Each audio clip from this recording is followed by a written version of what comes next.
میرے بھائیوں، یہ پولیس رات کا ذکر قرآن میں بھی اشارتاً موجود ہے۔ سورہ مریم کے اندر آپ کو 71 نمبر آیت مل جائے گی، پارہ نمبر 16 کے اندر۔ اعوذ باللہ من الشیطان الرجیم، بسم اللہ الرحمن الرحیم۔ دوزخ کے کانٹیکسٹ میں گفتگو کرتے ہوئے اللہ تعالیٰ فرماتا ہے وَإِن مِّنكُمْ إِلَّا وَارِدُهَا، اور کوئی بھی تم میں سے ایسا نہیں ہے مگر یہ کہ اسے دوزخ سے گزرنا پڑے گا۔ كَانَ عَلَى رَبِّهِ حَتْمًا مَقْضِيًّا، یہ تمہارے رب کی طرف سے تقدیر میں شدنی بات ہے، یہ ڈیسٹنی تمہارے لیے مقرر ہے کہ تم سب کو آگ کے اوپر سے گزرنا پڑے گا، چاہے کوئی جن ہے، انسان ہے، وہ پیغمبر ہے، صحابی ہے، تابعی ہے، نیک ہے، بد ہے، سب کو ایک دفعہ گزرنا پڑے گا۔ پھر کیا ہوگا؟ ثم ننجی الذین اتقوا ونذر الظالمین فیہا جثیا، پھر ہم نجات دے دیں گے اہل تقوی کو، اور جو ظالم ہیں ان کو گھٹنوں کے بل اسی دوزخ میں رہنے دیں گے۔ وَلِعَوْذُ بِاللَّهِ تَعَالَى اللہم اجرنا من النار، آمین۔ بخاری مسلم میں کئی ایک احادیث ہیں پولیس رات کے حوالے سے۔ ایک وہ حدیث جو بخاری اور مسلم دونوں میں موجود ہے، اللہ کے محبوب صلی اللہ علیہ وآلہ وسلم فرماتے ہیں کہ قیامت والے دن اللہ تعالیٰ جہنم کے دونوں سروں پہ ایک پل رکھے گا، یعنی جہنم کو پار کرنے کے لیے ایک بہت بڑا پل رکھے گا۔ بخاری مسلم کے الفاظ ہے سب سے پہلے میں اپنی امت کو لے کے اس کے اوپر سے گزروں گا، اور اس کے بعد باقی انبیاء بھی اپنی امت کے لوگوں کو اپنے ساتھ لے کر گزریں گے، اور ہر رسول کی زبان پہ سمیت میرے رب سلم رب سلم رب سلم ہوگا، اے اللہ سلامتی فرمانا، اے اللہ سلامتی فرمانا، اے سلامتی فرمانے والے رب سلامتی فرمانا۔ اب نماز کے بعد بھی مسلم شریف میں دعا ہے نا، اللہم انت السلام ومنک السلام تبارک یا ذا الجلال والاکرام، سلامتی۔ اور نبی علیہ السلام فرماتے ہیں یہ کلام بھی صرف انبیاء کر رہے ہوں گے، انبیاء کے علاوہ کسی کو کلام کرنے کی اجازت بھی نہیں ہوگی۔ آپ ویسے کہتے رہیں کہ ہمارے بزرگ جو ہیں وہ پھڈا ڈال کے بیٹھ لیں گے کہ میں اپنے مرید لے کے جانے دیں۔ بخاری مسلم کہتی ہے کہ انبیاء کے علاوہ سب کی زبانیں ہوں گی گونگ، سوائے اس کے کہ وہ کہیں گے رب سلم رب سلم رب سلم۔ پھر نبی علیہ السلام فرماتے ہیں کہ بخاری مسلم کے الفاظ ہے کہ جب لوگ پولیس رات سے گزر رہے ہوں گے نا، تو پولیس رات کے دونوں جانب آنکڑے لگے ہوئے ہوں گے، جس طرح کے کانٹے ہوتے ہیں، اور وہ گزرنے والوں کو زخمی کر رہے ہوں گے، اور اٹھا اٹھا کے مجرمین کو دوزخ میں پھینک رہے ہوں گے۔ جیسے کرین کی آپ سمجھیں کہ وہ آگے کرین سے وہ چیزیں اچک کے پھینکی جاتی ہیں نا، تو نبی علیہ السلام فرماتے ہیں اس طرح وہ اچک اچک کر جہنمیوں کو اس پل سے گزرتے ہوئے اچک اچک کر پھینک رہے ہوں گے جہنم میں۔ اور نبی علیہ السلام نے یہ بھی فرمایا، بخاری مسلم کے الفاظ ہیں کہ ہر شخص اپنے اعمال کے مطابق گزر رہا ہوگا، کوئی سورین کے بل گھسٹتا ہوا جا رہا ہوگا، استغفر اللہ۔ آپ سر اس منظر کو امیجن بھی نہیں کر سکتے۔ یہاں تو کہتے ہیں لوگ جو کچھ بھی ہے تیرے محبوب کی امت سے، تو وہ امت کون سی ہے جو گزر رہی ہوگی؟ وہ آپ ہی لوگ ہی ہیں، ہم لوگ ہی ہیں۔ اللہ تعالیٰ سلامتی کے ساتھ ہمیں گزارتے ہیں، آمین۔ آپ علیہ السلام فرمایا کہ بعض لوگ جو ہیں وہ یعنی تیز رفتاری سے گزر رہے ہوں گے، بعض گھسٹ گھسٹ کے اپنے اعمال کے مطابق گزر رہے ہوں گے، اور پھر لوگ کٹ کٹ کے دوزخ میں گر رہے ہوں گے۔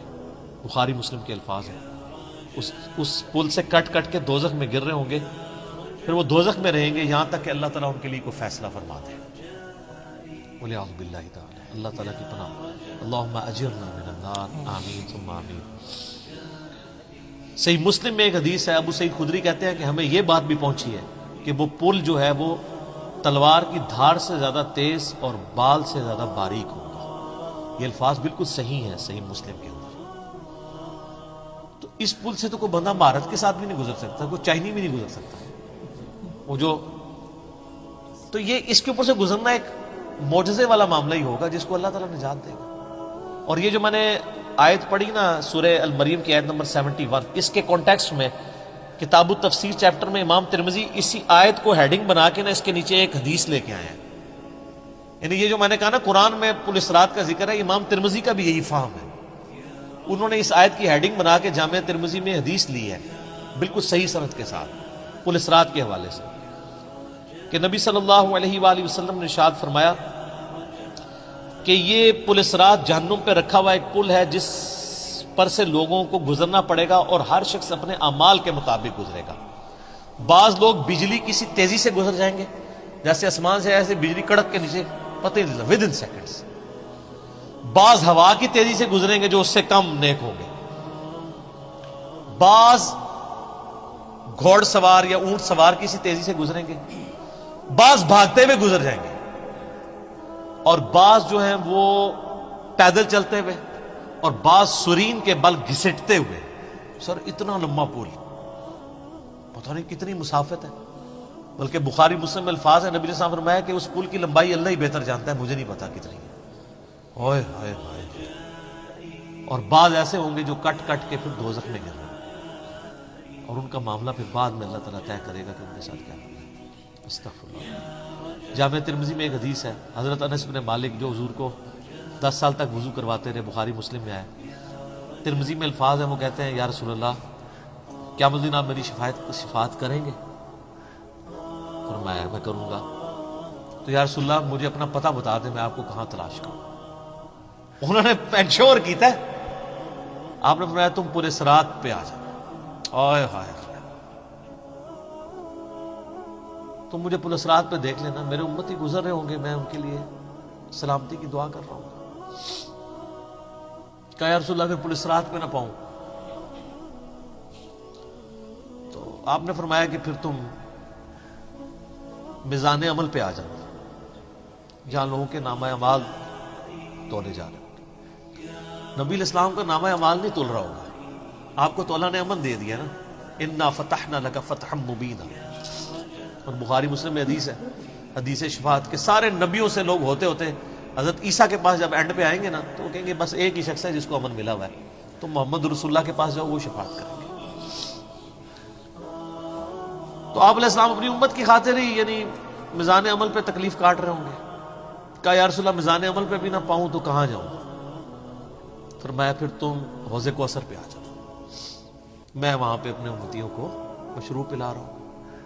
بخاری مسلم میں درجنوں احادیث ہیں، آسمان کے ستاروں کے برابر اس کے برتن ہیں، اور جو ایک بار پیے گا وہ کبھی پیاسا نہیں ہوگا. جنت میں لوگ مشروب لذت کے لیے پئیں گے، پیاس کی وجہ سے نہیں پئیں گے. ان کا یا رسول اللہ اگر آپ مجھے پل صراط پہ بھی نہ ملے، میزان عمل پہ بھی نہ ملے، اور آپ صلی اللہ علیہ وآلہ وسلم حوض کوثر پہ بھی مجھے نہ ملے، تو پھر میں آپ کو کہاں تلاش کروں؟ آپ فرمایا تم مجھے تلاش کرنا، میں ان تین میں سے کسی ایک جگہ پہ ہوں. تو بخاری مسلم میں پھر یہ بھی آتا ہے کہ میرے حوض کوثر پہ کچھ لوگ لائے جائیں گے، میں کہوں گا اصحابی اصحابی، میرے ساتھی ہیں. مجھے بتایا جائے گا کہ آپ کے بعد یہ دین سے الٹے قدم پھر گئے تھے، انہوں نے دین میں بدعتیں جاری کر دی تھی. آپ فرماتے ہیں میں کہوں گا سحقا سحقا لمن غیر بعدی، کو دور کر دو مجھ سے، میرا ان سے کوئی تعلق نہیں. بخاری مسلم میں الفاظ ہیں، عبداللہ ابن ابی ملیکہ جب یہ حدیث بیان کرتے تھے تو کہتے تھے اے اللہ ہم تیری پناہ میں آتے ہیں اس چیز سے کہ تیرے نبی کی وفات کے بعد ان کے دین سے الٹے قدم پھر جائیں. یہ وہی لوگ ہیں جو حضور کی وفات کے بعد مرتد ہو گئے تھے، مسلمہ کذاب کے ساتھ مل گئے، منکرین زکوٰۃ میں شامل ہو گئے، سیدنا ابوبکر کے خلاف کھڑے ہو گئے. اور یہ صرف قانوناً صحابہ کے بارے میں صرف یہ حدیث نہیں ہے، عام امتیوں کے بارے میں الگ سے حدیثیں ہیں بخاری مسلم. یہ نہ سمجھیں کہ پچھلے لوگوں کے لیے، قیامت تک کے لیے جن لوگوں نے دین میں بدعتیں جاری کی ان کے لیے حدیثیں ہیں، اس میں امتی امتی کے الفاظ میں ہیں، وہ بھی بخاری مسلم.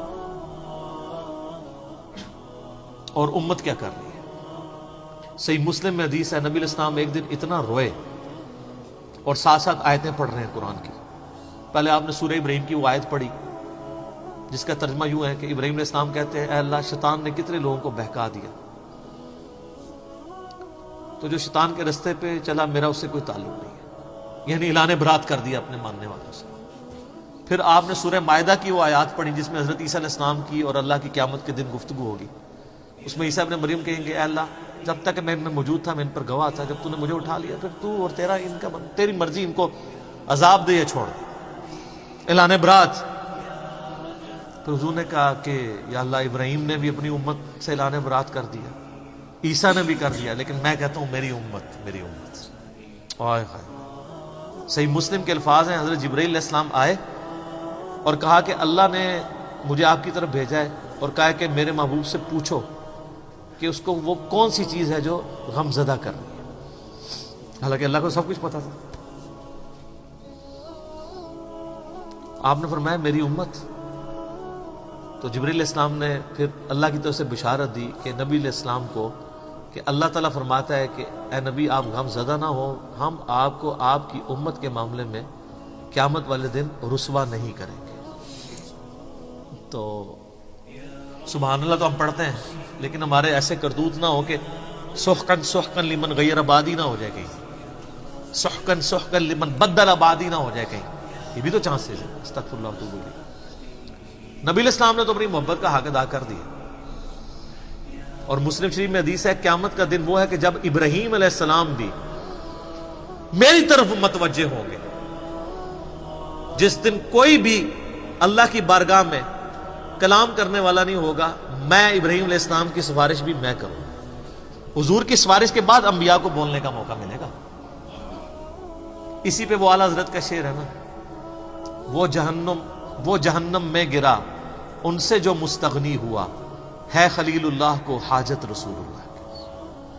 بل ہم شعر کہہ سکتے ہیں، ہم محبت کے لیے نعرے مار سکتے ہیں، لیکن نبی علیہ السلام نے جو امت کو تعلیمات دی تھیں حجۃ الوداع کے موقع پر، غدیر خم کے موقع کے اوپر، امت نے کسی ایک وصیت کا بھی پاس نہ کیا۔ اب یہ ایک دردناک ٹاپک ہے، جتنی مرضی بات کی جائے نہ ختم ہونے والی ہے۔